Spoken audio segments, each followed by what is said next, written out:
Hillary Clinton, I think she could be a very formidable candidate, but Hillary doesn't connect with people.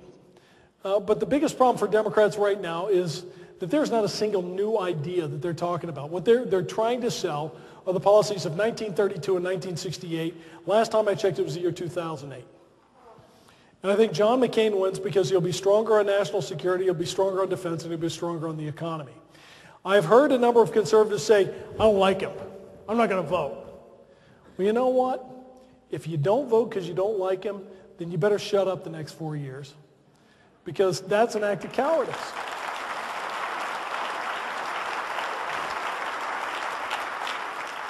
This is a time you've got to take stands everywhere. You've got to make decisions in an imperfect world. Okay, enough of the politics. Now what I want to do is talk, well, actually I'm going to give you a different kind of political talk now. Something that has really been bugging me, and I keep thinking about it over and over and over, and I mull it all the time, is the fact that I think American politics right now is totally out of touch with the American heart and soul. Don't place it. Like, you can applaud anytime you want. I'm a sucker for it. But, for instance, the basic narrative right now in American politics, and Democrats and Republicans are both falling for this, is the last 7 years have been a time of national disaster. No, they haven't. Let me tell you how. I'll tell you what, people are going to look back and they're going to be amazed at the stuff we have overcome. On September 11, 2001, we were in a recession. We take $1 trillion economic hit on September 11th. That gets followed by the Enron Tyco scandals, very costly to corporations.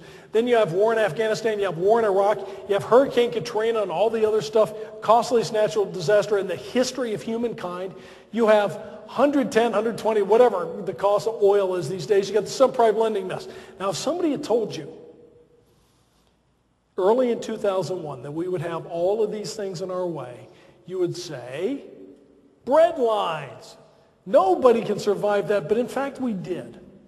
And until the downturn in employment the last couple of months, the United States had enjoyed some of the strongest economic times in our history. More people working than ever before, more people owning homes than ever before. And by the way, all across the spectrum, black, white, Hispanic, you name it. In addition, more people have been saving more than ever before, more people going to college. Kids are doing better in school. You know, we have problems with public schools, but I'm trying to do my kids' homework now. And I have concluded that I'm an idiot. In addition, you find out that the basic barometers of what's going on in our life in this nation. Yes, we have challenges, but something is going on. Something's going on that's not being reported, but maybe you feel it. Maybe you've heard about it. Crime rates are down. Youth crime's down. Youth drug use is down. Alcohol abuse and drug use both down. Violent crime with kids. Teenage pregnancy down. Divorce rates down. Abortion rates down.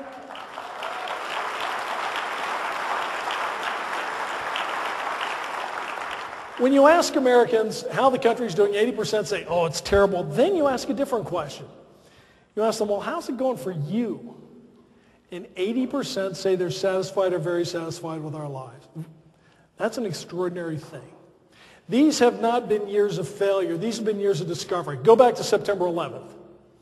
Because on September 11th, the most important thing that happened in this country was not that we were hit, but how we responded. And I want you to think about it for a minute, because it lays the foundation for what you and I can do to restore America to the kind of glory that we all feel. And furthermore, I want you to think about what you're doing, not merely from the standpoint of standing up to the bad guys, but embrace the challenges with a sense of joy, because we're fighting for stuff that we love.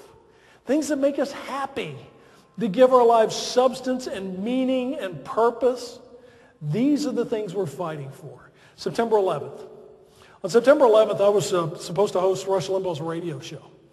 And, of course, the planes hit in New York. The plane hits the Pentagon. And in Washington, everybody basically left work. Everybody but those of us at Fox, slave drivers. By the way, for those of you who are concerned that I'm at CNN, I have now doubled the number of conservatives on the payroll.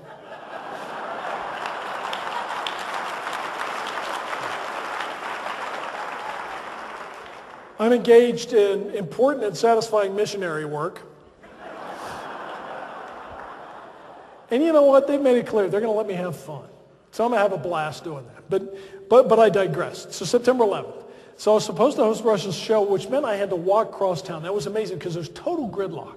I mean, total gridlock. Those of us walking on the sidewalks were going much more rapidly than the cars. And the interesting thing was that nobody was honking their horns. Washington is not a sentimental place. Perhaps you've noticed. I used to warn my staff because kids get a big head when they work at the White House. I work at the White House. I'm a big deal. I say, guys, you're a name and you're a title.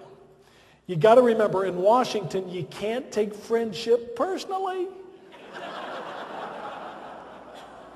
But on that day, you could. I bumped into Lanny Davis. He used to work for the Clinton administration. He's now on Team Hillary. We hugged in the middle of the street. We didn't give a rip. We didn't care anymore because we were under assault. On September 11th, we all went to bed scared. If you had the same experience I did, my kids are 15, 12, and 11. At that point, I think I had a fourth grader, first grader, and a kindergartner. And I stared at the ceiling all night. And I thought, what are they going to face? Are we going to have to drive them right up to the front of the school door? Are we going to have to worry about bombings in the schools? Are they going to live with a permanent cloud of fear? What is going to happen to them? And, as you started to think about these fears, slowly you thought about things that you would lose, and then it occurred to you that there were things that you loved. That this is a country of decency and goodness and freedom in a way that we had not paused to appreciate, just as we have not paused over the last 7 years to appreciate. Arianna Fallaci, who was an Italian journalist, she came to this country hating America, and she died 2 years ago loving this country. She was trying to explain to Europeans what was happening at Ground Zero. She said, look at them. You've got Belgians and Germans and Italians. You've got Chinese and Vietnamese, and you've got Koreans, and you have Australians and Africans. And she went through this whole list, and she said not a single one of them thinks themselves as anything but an American.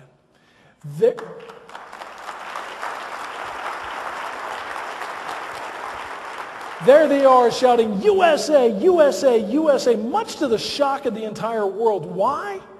I'll tell you why. Because we realized that we got something special.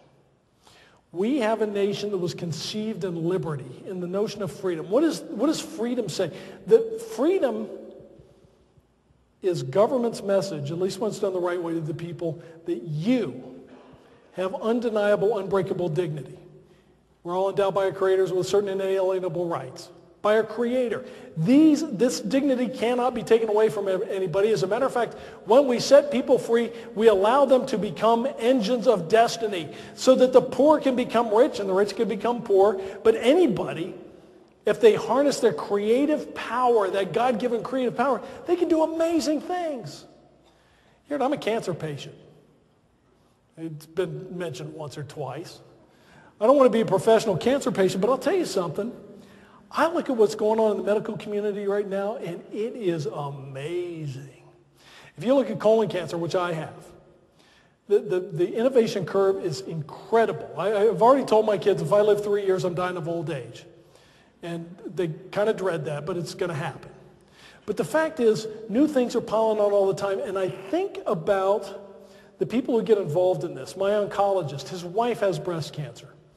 Here's a guy who for years and years has been pouring his heart and soul into research about how to conquer cancer.